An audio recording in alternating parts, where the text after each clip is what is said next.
Nanatili si Alvaro ng isang linggo sa San Pedro de Atacama. Ang maliit na bayan, nakadikit sa gilid ng disyerto, ay parang humihinga ng mabagal.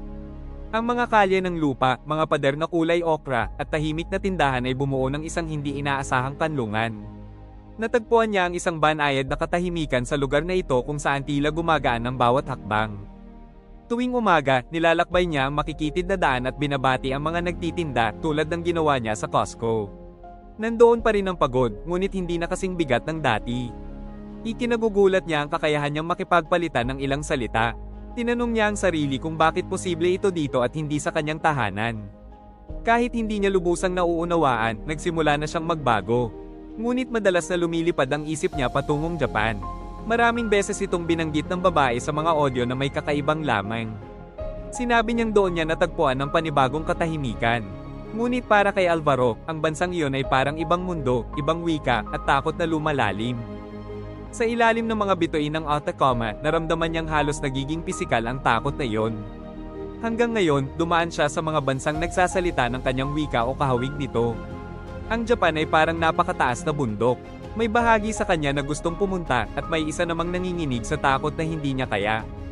Isang gabi, nakaupo sa paligid ng impromptong apoy kasama ang ilang trekker, nagbukas siya ng loob kay Andres. Tahimik ang kanyang tinig, ngunit nagpadulas ang mga salita na parang hindi niya kayang pigilan. Ikinwento niya ang mga audio, ang telepono, ang babae, ang kanyang paglalakbay, at ang takot na pumipigil pa rin sa kanya. Pagkatapos niyang magsalita, naramdaman niya ang bigat ng hiya. Sigurado siya na nasobrahan siya na ipinakita niya ang bahagi ng sarili na itataboy ng iba. Nakasanayan niyang maging tahimik na tagamasid ng mundo, hindi isang taong nagbubukas ng kaluluwa sa isang halos estranghero. Ngunit inilagay ni Andres ang isang matatag na kamay sa kanyang balikat at nagsalita na may init at tiwala. Sinabi niyang nakikita niya sa kanya ang isang taong matapang, isang taong sumusulong kahit may takot. Idinagdag niyang walang dahilan si Alvaro para magduda. Sa kanyang palagay, magtatagumpay siya. Nananatili sa kanya ang mga salitang iyon buong magdamag.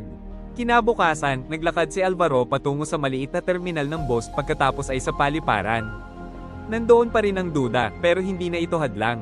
At nang umangat ang eroplano patungong Tokyo, alam niyang tulad ng dati, wala nang balikan.